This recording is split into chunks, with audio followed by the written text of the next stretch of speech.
Tapi alangkah terkejutnya Mbah Broto kaget tiba-tiba Halo guys, welcome back to my channel. Gimana kabarnya kalian hari ini guys? Semoga sehat selalu ya.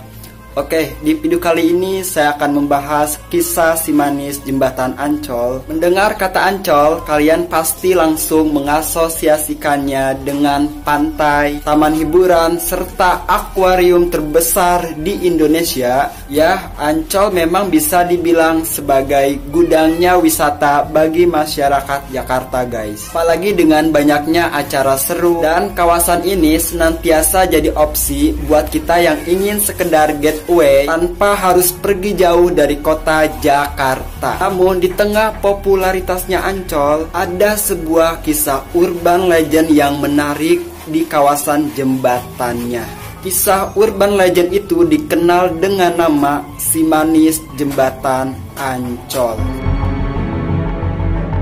So, pastinya anak 90-an tidak merasa asing dengan hal tersebut, karena kisah si manis jembatan Ancol bahkan pernah diangkat ke layar kaca. Oke guys, sebelum lanjut videonya jangan lupa di subscribe dan jangan lupa dinyalakan notifikasi loncengnya biar kalian bisa mendapatkan info video terbaru dari saya. Oke guys, langsung aja kita kupas.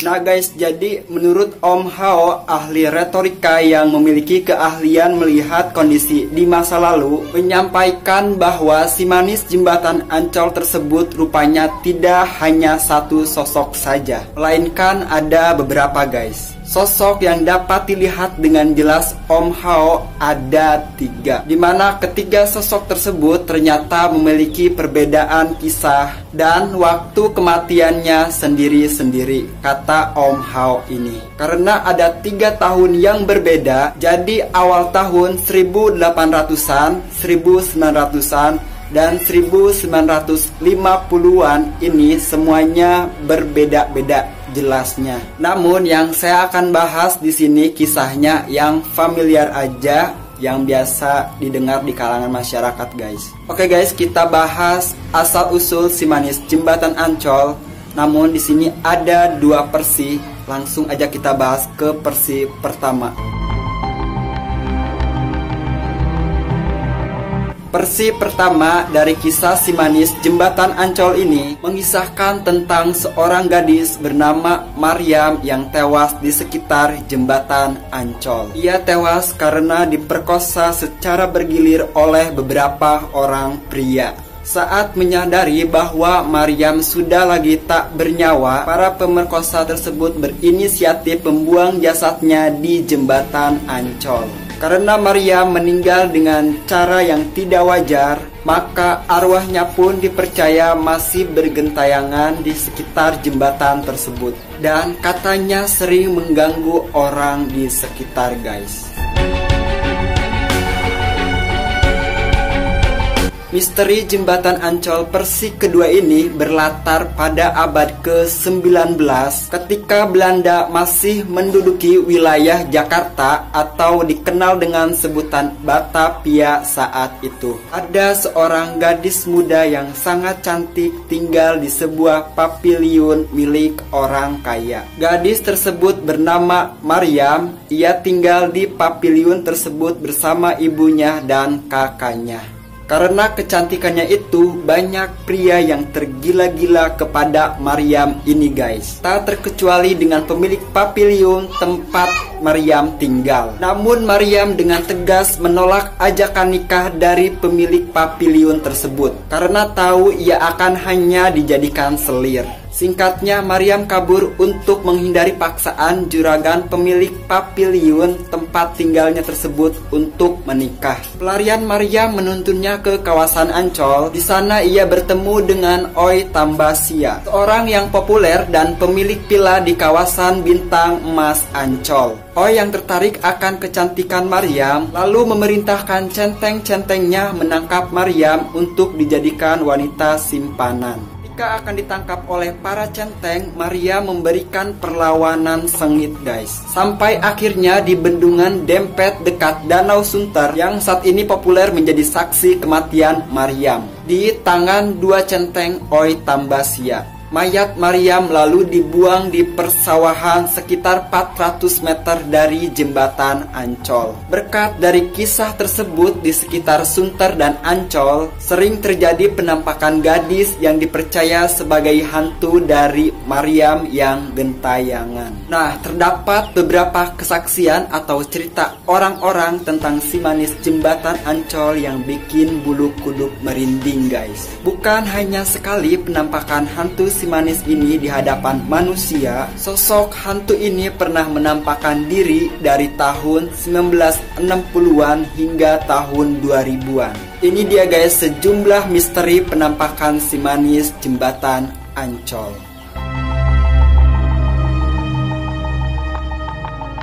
Ada sebuah kisah penampakan si manis yang bisa dibilang paling terkenal yang muncul di tahun 1985. Kali ini datang dari seorang pelukis di daerah Ancol bernama Mbah Broto. Suatu malam di tengah hujan rintik-rintik, Mbah Broto didatangi oleh seorang wanita cantik di kios lukisnya. Wanita tersebut meminta Mbah Broto untuk melukisnya. Ketika lukisan tersebut baru setengah jadi, Mbah Broto izin untuk pergi ke toilet. Namun saat kembali, Mbah Broto kaget karena wanita yang ia lukis tersebut menghilang. Si Mbah pun bertanya kepada teman-temannya yang juga membuka kios di dekat kiosnya. Mereka menjawab jika wanita misterius tersebut pergi ke suatu arah. Mbah Broto kemudian mengejar wanita tersebut hingga akhirnya bisa melihat punggungnya. Tapi alangkah terkejutnya Mbah Broto kaget tiba-tiba melihat wanita tersebut berjalan melayang seperti hantu. Mbah Broto dan teman-temannya kemudian meyakini jika wanita tersebut adalah si manis jembatan Ancol. Seperti yang dialami oleh seorang tukang ojek yang bernama Yoto. Yoto mengaku pernah membonceng penumpang misterius yang dipercaya sebagai hantu si manis. Saat itu Yoto sedang mangkal pada pukul 5 pagi. Kemudian ada seorang wanita cantik yang mendekatinya dan minta diantar dekat jembatan Ancol. Yoto pun langsung mengiyakan dan mempersilahkan wanita tersebut untuk naik ke motornya. Di sepanjang jalan, Yoto pun berusaha mengajak ngobrol penumpangnya untuk mencairkan suasana. Namun si penumpangnya hanya diam saja. Ketika tiba di kawasan Ancol, Yoto mempersilahkan wanita itu turun. Dan betapa kagetnya ketika melihat di boncengannya sudah tidak ada siapa-siapa guys. Alhasil Yoto langsung secepat kilat meninggalkan kawasan Ancol karena takut. Isu tentang angkernya jembatan Ancol juga sering dikaitkan dengan kecelakaan lalu lintas di sekitar kawasan jembatan yang telah banyak merenggut korban jiwa. Tahun 1950-an adalah salah satu bukti kecelakaan yang paling banyak memakan korban jiwa berdasarkan kesaksian para korban yang selamat. Kecelakaan itu berawal dari sosok wanita yang muncul di kawasan jembatan Ancol. Hantu wanita itu sering muncul secara tiba-tiba dan menyeberang jalan, sehingga membuat para pengendara tidak fokus. Oke guys, ini dia ada 5 fakta mistis tentang si manis jembatan Ancol. Menurut kisah di akhir abad ke-18, ada seorang perempuan bernama Ma Emper yang punya seorang anak perempuan bernama Siti Ariah. Keduanya tinggal di Papiliun, Belanda. Nah guys, jadi saya tidak perlu menceritakannya lagi karena kisahnya ini sama persis seperti versi kedua yang saya bahas tadi guys. Namanya dikenal dengan Maria menurut legenda, tapi nama asli si manis jembatan Ancol adalah Ariah. Menurut tokoh Betawi Ridwan Saidi, Jenazah Arya ditemukan sekitar 400 meter dari jembatan Ancol, tepatnya di area persawahan. Ridwan sendiri mendapatkan kisah ini berdasarkan hasil wawancaranya pada para saksi yang hidup tahun 1955 sampai 1960. Berkat dari kisah tersebut sering terjadi penampakan gadis yang dipercaya sebagai hantu dari Siti Arya yang menuntut balas dendam. Namun seorang warga Kebonjeruk, Jakarta yang melukis sosok Arya pada tahun 2003 setelah merasa mendapatkan wangsit mengatakan Arya itu seorang gadis biasa, kalau disebut cantik itu relatif. Masih berdasarkan kisah para saksi, Arya merupakan seorang gadis biasa berkulit sawo matang dan tingginya sekitar 160 cm. Ketika ditemukan, ia berkebaya hitam bintik-bintik biru.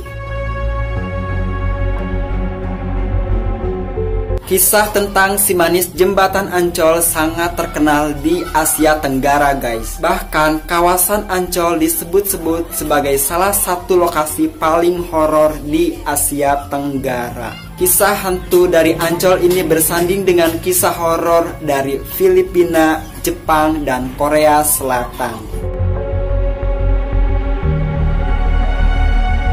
Seperti halnya Nyi Roro Kidul di Hotel Ina Samudra Pelabuhan Ratu, si manis jembatan Ancol juga memiliki kamarnya sendiri. Katanya di sebuah hotel Horizon Ancol.